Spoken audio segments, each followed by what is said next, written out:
Hi guys! Welcome back to our channel. Hello! So, today po is May 30, 2026 and i-share naman namin sa inyo yung experience namin sa aming medical examination sa St. Luke's Extension.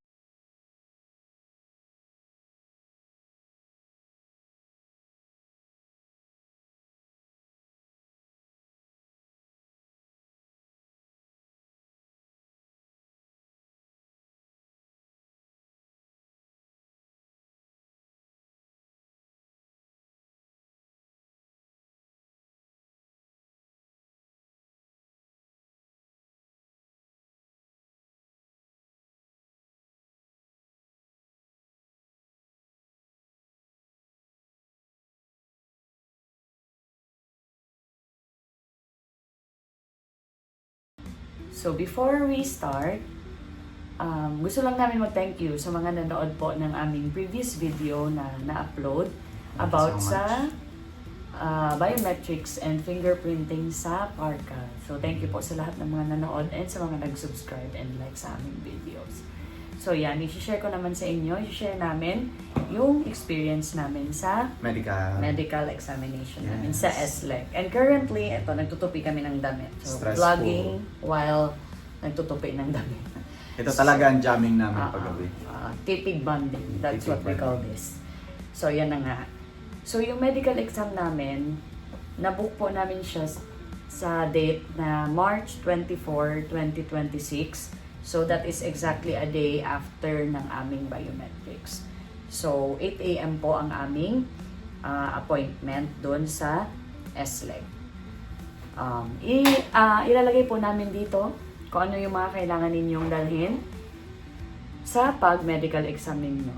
So, paki-check na lang po sa ating screen kung ano po yung ating mga kailangan. So, dumating po kami doon sa St. Luke's ng mga 6:30, between 6:30 to 7:30 in the morning. And pagdating po namin doon, and pag dumating kayo doon, pupunta po kayo sa may left side ng building. Pag nakaharap po kayo doon sa building ng St. Luke's, punta kayo sa left side. May gate doon na gate. katabi. May gate doon na katabi. Doon kayo pwedeng magtanong kung saan Yung ang entrance. So, bawal din po pala doon ang pagkain. Pinaiwan po sa amin yung pagkain. Pwede ang water, but food is not allowed. Not allowed. So, pinaiwan po doon sa may guard.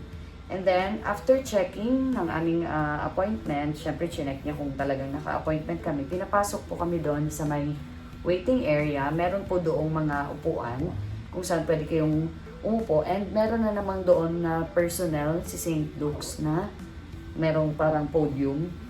Binigay namin yung aming appointment sa kanya, and then chinek niya yung aming appointment.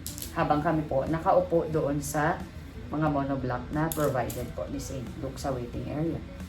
And then after checking and confirm po na naka-appointment kami, binigay niya sa akin yung mga papeles po namin ulit. And then, meron po yung nakalagay na mga number. Kumbaga kung ano yung nakadeck doon sa loob.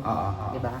And then, nilagyan po kami ng stamp niya. So, yung entrance po ng mga nagpapamedical, doon po sa may likod na mismo ng St. Luke's.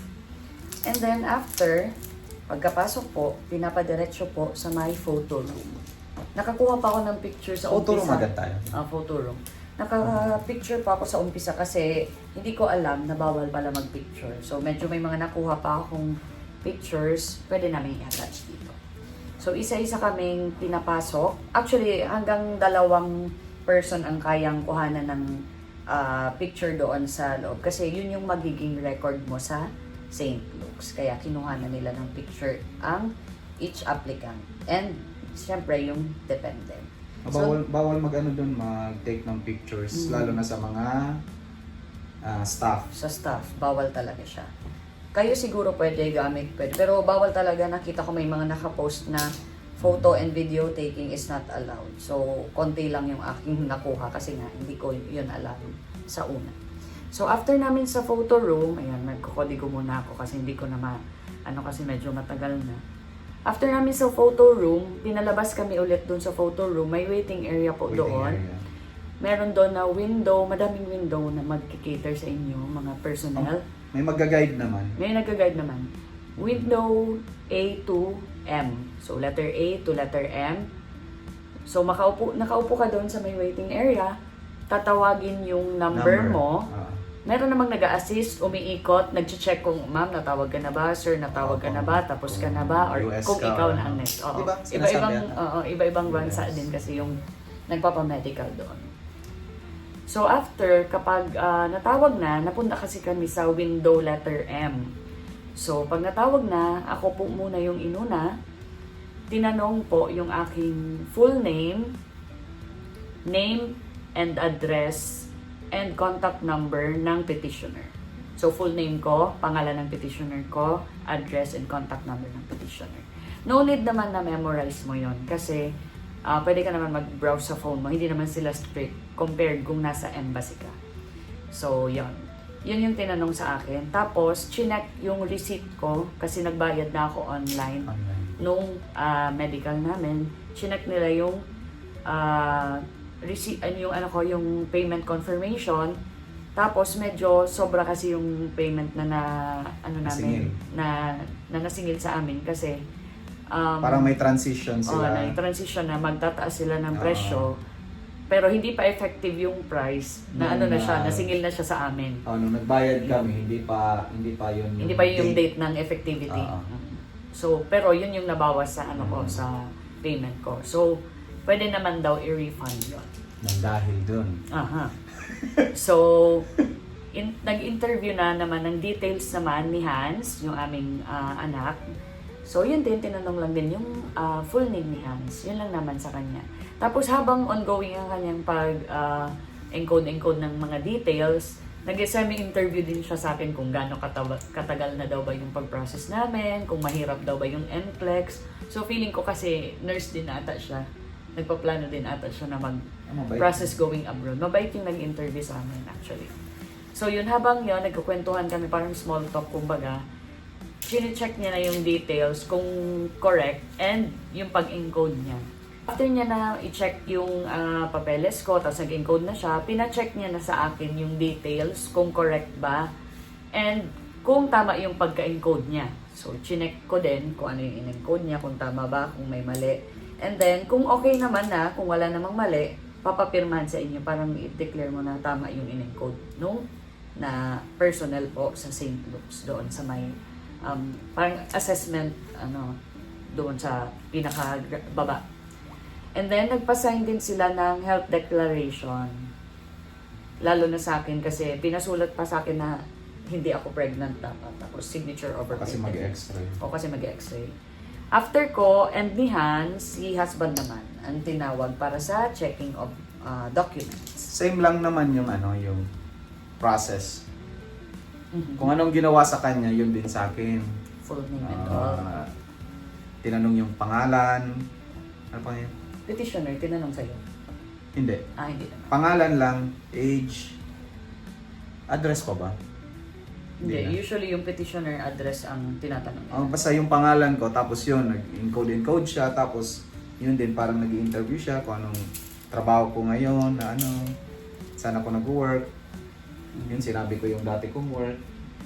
Pero may health declaration ka din, di ba? Kasi nagpapapirma nga sila kung talagang may may illness siguro. Pero yun ang naaalala ko. Yun Basta naman, sa akin kasi yung about sa pregnancy ba. Madali lang yun sa akin. Kaya. Tapos, after namin lahat na magpirma doon and ma-interview ni Sir, binigyan kami ng number kasi yon yung tatawagin sa buong process. So, hindi nila kayo tatawagin by your name, your surname, pero by that number na ibibigay sa inyo. So, ipapakita din namin kung ano yung itsura ng number na yun. So, after naman ng interview doon sa ground floor, pinaakyat na kami sa 5th floor para sa payment. Pero since nagbayad na kami, yung release na lang ng official receipt. And binigyan kami ng refund process ng aming overpayment. Yung sobra. So, yun. Yun kasi yung nangyari. March 12 ata ako nagbayad ng medical. Tapos March 13 yung effectivity ng price increase nila. So, Nakahabol pa kami sa... nakahabol pa kami sa sa 28,650 ata yun. Each. Yung bago ngayon 29,995 na. 29,995. Okay, so after namin doon sa cashier, pinapunta naman kami sa 4th floor kasi doon na po yung blood extraction or yung phlebotomy. So doon sa phlebotomy, may pila din sa labas. Upo lang yung mga naka-appointment and then isa-isang tinatawag. Ang unang tinawag ako kasi yun nga, for extraction ng blood. So, magaling yung doon, yung, hindi siya masakit. yung medtech doon. Kasi parang winar niya ako. Siyempre, as a nurse, alam mo naman na masakit talaga yung extraction. Pero sabi niya sa akin, ma'am, makirot to ha. Tapos biglang, tusok lang siya. Wala, hindi ko siya naramdaman. So sabi ko, hindi naman makirot ha. So, magaling nga yun. Tapos after ko, siya naman, syempre hinuli yung bata kasi alam mo naman yung bata. Medyo, dapat may tagahawak. May tagahawak. Tapos si Hans kasi medyo may trauma siya sa syringes because nag-anti-rabies siya before. So yun. After ko, ikaw naman, iba naman yung nag-extract sa'yo? Iba sa kanya. Magaling yung mga medtech ng SLEC actually. Tapos yun, after namin, si Hans naman, so yun, may iyakan muna nangyari, may pigilan muna nangyari, pero one shot lang naman siya. Medyo madami yung nakuhang blood, I think mga 5 ml, kasi nga yun, may IGRA test, tapos, ano pa ba usually ang tinitest? Basta yun yung pinaka-remarkable talaga, si IGRA test. So yun, after namin sa aming phlebotomy, pinapunta naman kami sa 3rd floor. Exam. Hindi pa, for x-ray. X-ray muna ba? Yeah, x-ray muna. X-ray muna. Oo, sabay-sabay pa tayo dun sa part na yun. No? 3rd floor, pinapunta kami for x-ray. Tapos doon, pinapirma ulit ako ng declaration na hindi ako pregnant. Tapos, for female, magdala po kayo ng pangtali ng buhok. Kasi meron silang pantali doon na yung rubber band. So, yung rubber band na sobrang malaki. Na like yung mga ganyan kalaking color orange. So, pag tinali mo yun sa buhok mo, kasi ipapataas talaga yung hair mong ganon. Hindi siya yung itatali mo lang ng ganon, na pony. Hindi. Talagang iaakyat mo siyang ganon. So, yun. Kaya pala medyo matagal. Kaya medyo matagal kasi medyo marami yung ine-x-ray na female. Kaya may pila sa labas, syempre antayin mong tawagin kayo, may pila pa kami mismo doon sa loob ng waiting area sa x-ray sa loob. So, eto pala, na medyo nakakatawa. And siguro naniniwala naman kayo, 'di ba, na kailangan uminom ng sterilized milk daw kapag pag mag-medical or mag-x-ray. Though hindi naman siya proven, pero ginawa namin. Na-prove na. Na-prove namin this time. Na-prove namin this time. So, mga ilang weeks, siguro mga 3 weeks before ang aming medical, araw-araw kaming umiinom ng sterilized milk, morning and evening. So, ganun kami nag-prepare para sa medical na ito. Tapos, sandali lang. Basta yun.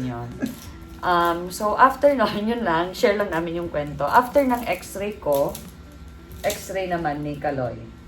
Nauna siya actually. Nauna siyang natapos kasi konti nga lang pala sila. Sa akin, madali lang. Yung parang, sabi mo, hinga lang, gano'n. Oo, hinga. Sa lalaki kasi madali lang talaga. Tapos yun. 5. Parang Pinaano niya muna ako. Practice. Muna daw. Deep breath. Tapos, hold. Tapos, again. Exhale ng sagad. Ganon. Tapos yun na. Tapos sige, salang na. Pag salang, yun. Deep breath, hold, tapos na. Okay na. Ganun lang. Ganun din. Dati lang, sa sa yung mga usual x-rays, ako din, ganun din yung pinagawa sa akin. Parang inhale ka muna, practice mo. Sobrang deep breath ako doon. Dapat siguro. Hindi ko alam kung paano ba dapat ang tamang pag-x-ray. Hindi ko alam. Bilang nurse ako, hindi ko talaga, basta yun. Anyway, inhale daw. Practice mo na 1 time, inhale, and then exhale. Tapos yun na, pag inhale, yan na, tinake na yung ating photo. Photo ng ating baga. And then, tapos na. Tapos pinalabas na ako ulit. Si Hans, wala namang x-ray. Mga bata, walang x-ray po sila. Adults lang usually. Hindi ko sure sa mga 15 years old Kung Ano ba yung nakalagay doon sa ano? i-check natin. I-check namin tapos i-attach namin dito i-attach na lang. namin. Kasi hindi ko na-sure kasi medyo matagal yung ating medical. So after ng aming x-ray, pinapunta ulit kami sa 5th floor. Taas baba, taas baba. Pinapunta ulit kami sa 5th floor para sa aming height and weight. Yung So physical isa-isa exam. kaming pinag-check yung height and weight. Na. Check yung vital signs. Doon Check na. yung vital signs. Ako kasi normal yung vital signs ko during that time. Eh Ikaw, Loy, share mo. ako Hypertensive siya. hypertensive talaga ako. Pero hindi yung grabe. Like, ang nagiging BP ko dito is 140, 130 over 90, ganon.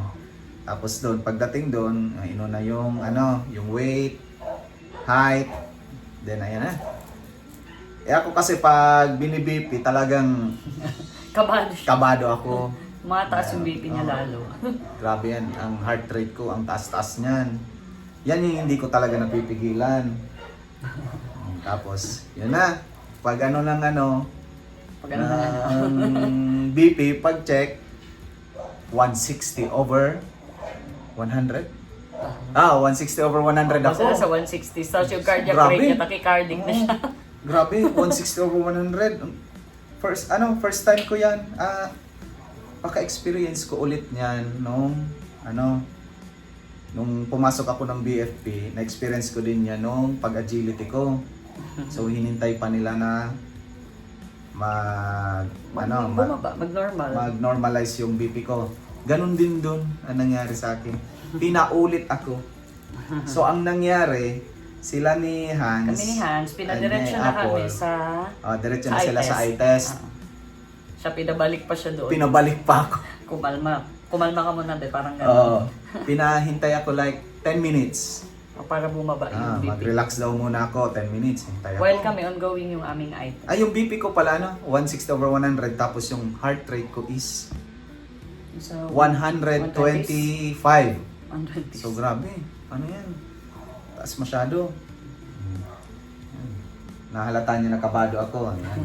Tapos pinahintay na ako. Ayan, pinahintay ako mag-normalize yung ko, 10 minutes. Salang ulit ako. After 10 minutes, balik. Ganun pa din. Pero bumaba yung BP ko. 140 over 90 na siya. So yun na, pinadiretso na ako nung 140 over 90. Wala naman sa kanila ata issue yung ganung BP, no? Kasi diretso pa Wala na, din. pinatuloy lang. Tapos pinalista nila yung yung maintenance. Kasi may maintenance. May Feeling maintenance ko, ako ng isa. ipinasa naman nila kasi nga may maintenance. May maintenance. Yan. Tapos yun na, yung yung heart rate ko mas lumala, 128 na. Yan ang nangyari sa kanya. Yun yung nangyari sa akin. Tapos ayun na, pagkatapos ko sa pag BP, diretso na din ako sa eye test na kung saan nauna na sila. Nauna kami. Ang ginawa lang naman sa eye test, parang Snellen, pero sa TV siya. Oo. Hindi siya malayo. Ang nangyayari doon sa mga letters ay lumiliit ng lumiliit. Tapos pinapahaba sa isa-isa yung letters. Sobrang liit talaga niya.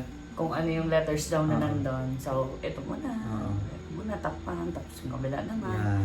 Tapos yung naman parang colorblind na test. Colorblind. Yan, pina-check. Din yun. Numbers siya. Colorblind test. So yun, okay naman yung sa akin. Tapos siya. Sa akin okay naman, walang mali. Tapos si Hans, wala naman talagang eye test si Hans. Pero parang gusto niya din i-try. Oo. So tinanong siya nung staff. Pina-eye test siya. Pina-eye test siya. Kayang-kaya niya. Oo. So yun. So pinatry siya. So after ng eye test namin, nag-antay ulit kami sa lobby ng 5th floor. Kasi doon na kami nag-antay ng aming physical examination with the doctor. Doctors. Doon So, medyo matagal doon. Oo, medyo matagal doon. Kasi syempre, ang Dami. pagdating ng Ang doktor, dami ng medyo matagal. Ang daming physical exam talaga. So, ang nakita ko lang, hindi ko kasi sure, pero sa napansin ko, merong 10 rooms for doctor's physical examination. Kami, pinapila kami sa room 8. Ikaw? Hindi mo na maalala. So, yun. Doon kami. Basta sa right side yung mga lalaki, left side yung mga babae. Hiwalay ang babae at lalaki. Tapos si Hans, sa akin, kasama ko siya. So, yun nga, di ba, nilagay namin sa unang part na dalhin niyo yung vaccination record and other medical report ninyo kasi syempre, pag nag-physical exam, pwedeng tanungin kayo ng doktor ng mga history ninyo, ng mga illness ninyo. So, just in case, meron kayong maipakita. So, sa akin, nung nakapasok na kami ni Hans sa room 8, nag-history taking lang sa akin. Parang nagtanong kung ano ba, may history bang diabetes, mga hypertension, mga ganyan-ganyan. Tapos kung chickenpox na, yun talaga yung medyo na chickenpox ka na. And yun, pinahiga ako ni doktor, pinahubad muna sa akin yung, pinahubad sa akin yung lahat, except yung aking underwear. So yun, meron namang gown doon. Ay, pala yung gown, doon sa x-ray pala, syempre maghuhubad tayo ng damit, ang girls maghuhubad ng damit and ng underwear, yung bra, tatanggalin po. Tapos may gown provided. And each patient may gown, maraming gown sa loob. So, hindi kayo matatakot na ulit-ulit na ipapasuot yung gown. So, ganun din doon kay doktor, nung pag-check po sa amin, pinasuot ako ng gown and then pinahiga. Tapos, chinek niya yung tiyan ko. Tapos, nagtanong siya kung may bukol, ganon. So, hindi ko naman, sabi ko, wala namang nabukol, ganon. Tapos, nung after, ay hindi, sinabi ko pala na meron akong myoma pero maliit lang. Ayaw mo sana sabihin. Ayaw ko sana sabihin kasi natatakot ako baka ma-hold yung medical result ko or anything. Tapos, yon, parang natakot ako na magsinungaling din. Parang nahuli ako doon ni doktor. So, sinabi ko na may myoma ako pero maliit naman lang kasi syempre, yun na, yung myoma. Eh, meron din akong mga bukol-bukol sa aking breast. So, na-declare ko siya. Sana pa, hindi ko na-declare. Anyway, so yun, sabi niya, kung may ipapakita daw akong ultrasound result, sabi ko, baka ma-hold ako. Yun yung kinatakutan ko doon. Tapos, ang alam ko, sa pagkakaalala ko, meron akong ultrasound result dito sa aking phone. So, kinuha ko yung phone ko kasi nasa kanya yung phone ko. Kaso, nung paghanap ko, hindi ko na siya mahanap. Tapos, pinapabalik niya ako doon sa kanya para, yun na, ipakita ko yung result. Kaso wala nga akong mahanap. So, nakalagay niya doon na, pending ultrasound result. Sabi ko, may nakalagay siya doon na pending ultrasound report. Sabi ko, baka kailangan kong i-ultrasound doon. Yun yung kinakatakutan ko. So, yun. So, wala akong maipakita. So, bumalik ako sa kanya, sabi ko, Dok, hindi ko pala mahanap. Tapos parang naalala ko na lang yung category ng breast ultrasound. Yun na lang yung note niya. So, before ko pala kunin yung phone ko sa kanya, chinek na din si Hans, pinahiga for... Pinahubad din siya. Pinahiga din siya doon for physical examination, check, tapos okay na. Mabilis lang sa kanya kasi wala naman siyang something. So yon, after kong ibalik sa kanya yung sabi kong walang result, pinalabas niya na ulit ako doon sa waiting area. Ikaw naman. Tapos ako naman, yun. Tinawag din ako ng doktor sa right side yung mga lalaki. Tapos, yun, tinanong yung mga kung na chickenpox, ganun din. Tapos, pinalabas yung mga vaccination ko, no? Oo ba? Ako hindi. Hindi naman. Basta tinanong niya lang kung ano yung mga past medical history ko. Tapos, inisa-isa niya. Magtatanong niya ng na ano ka na ba, na operahan ka na ba, na ganito. Wala. No. Lahat, no. Tapos, may mga illness kang dati, tapos, sinasabi niya lahat ng mga illness, diabetes, no. Hypertension, yes. Tapos yung mo, may maintenance ka ba? Or sinabi ko yung maintenance ko. May history din kasi to na na-admit because of electrolyte imbalance. Electrolyte. Basta nag-palpitation siya before. Hindi ko na yun Hindi niya din-declare. Hindi ko na Sabi ko, sinabihan ko siya na huwag mo i-declare. Ako tuloy, nakalimutan ko na dapat hindi. Hindi ko na yun Kasi baka hingan siya ng clearance. Hindi ko pa naman dala, di ba? Baka hingan siya ng cardio clearance. Normal naman lahat ng laboratories. Oo, normal naman lahat. Wala naman kakaiba sa akin. Yun so, lang. after na ng medical namin lahat. Hindi, din ako yung pinalpate din. Physical exam. Pinataas. Brief. Nawalat lang yung brief ko. Nawala. Naiwan lang yung, natira lang yung brief. Ganon din, pinataas yung kamay ko. Ang una is, nakatayo lang ako. Tapos pinatas niya yung kamay ko. Chinek niya ata yung kung may mga tattoo. Ayun, tsaka yung mga Oo. mga Pinaganon lang. suicidal. Tapos tiningnan yung dito kung may Sa wrist. baka May may attempts. sign ka may mga Suicidal attempts. scar ka ng suicidal attempts. Yung parang ano ka sa kanila yan. Ano yan? Red flag. Red flag sa kanila. Tapos yun, pinahiga na din ako.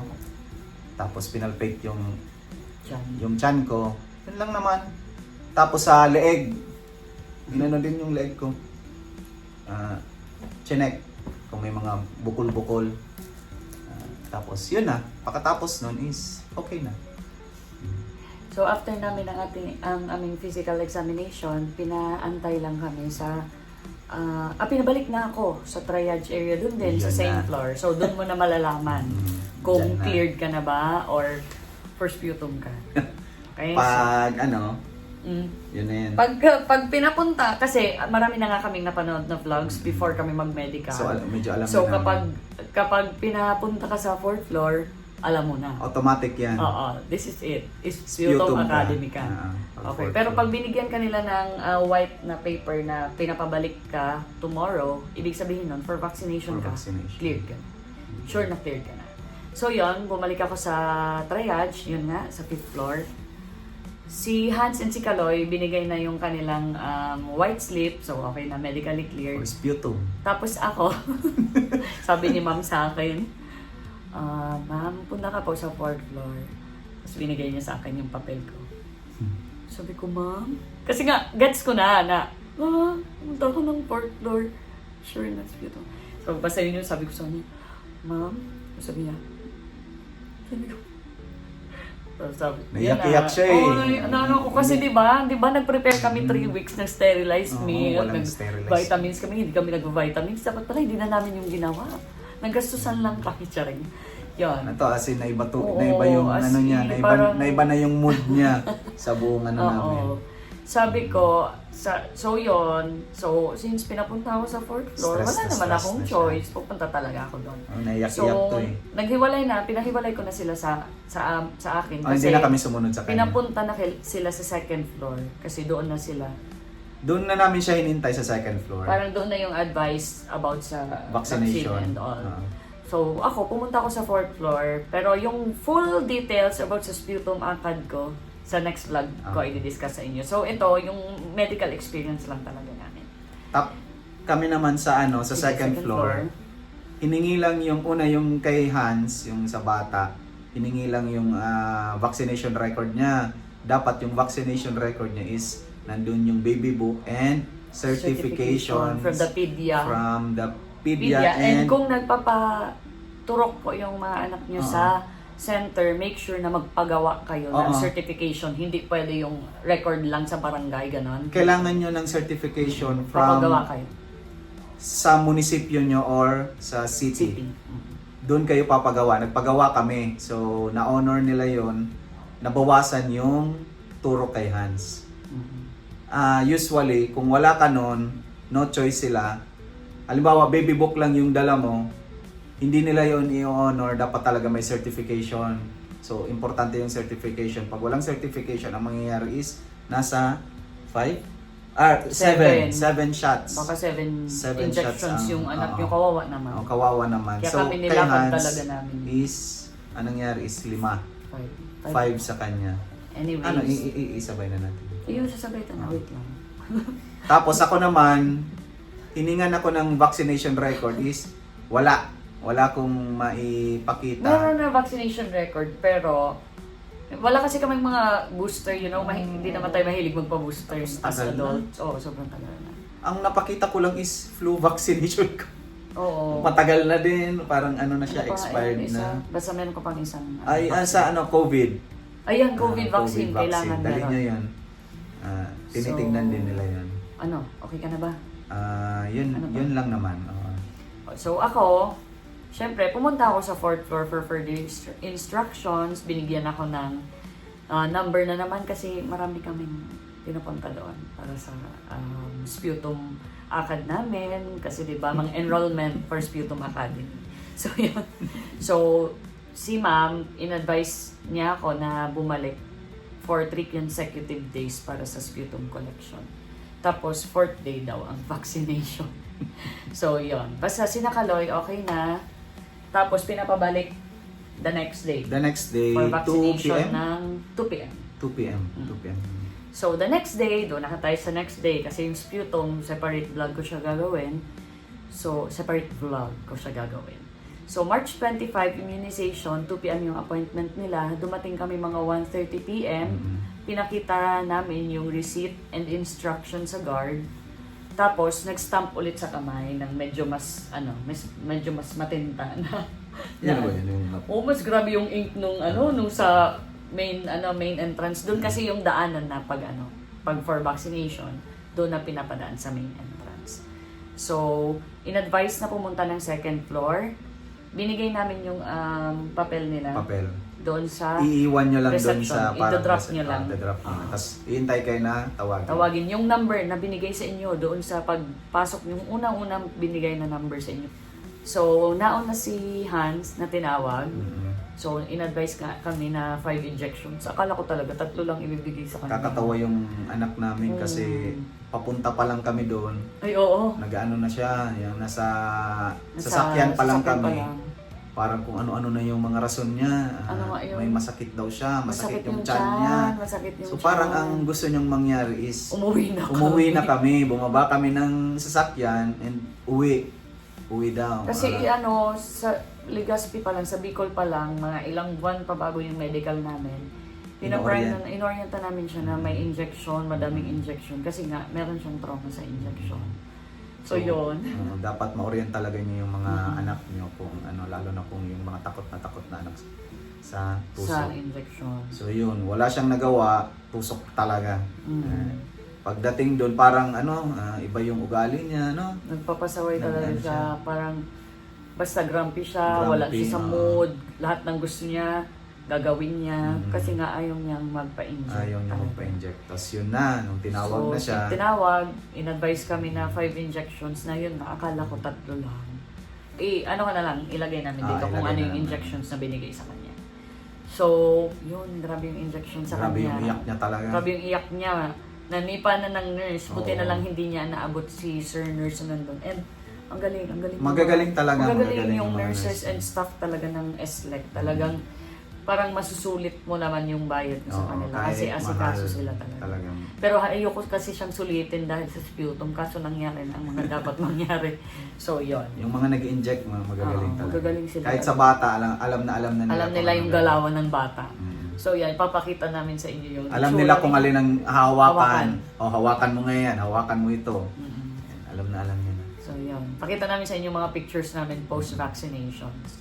So pinalabas na si Hans and binonitor for 15 to 30 minutes. Then sabi, pwede na daw makauwi kung wala namang untoward na nararamdaman. So after, ako naman.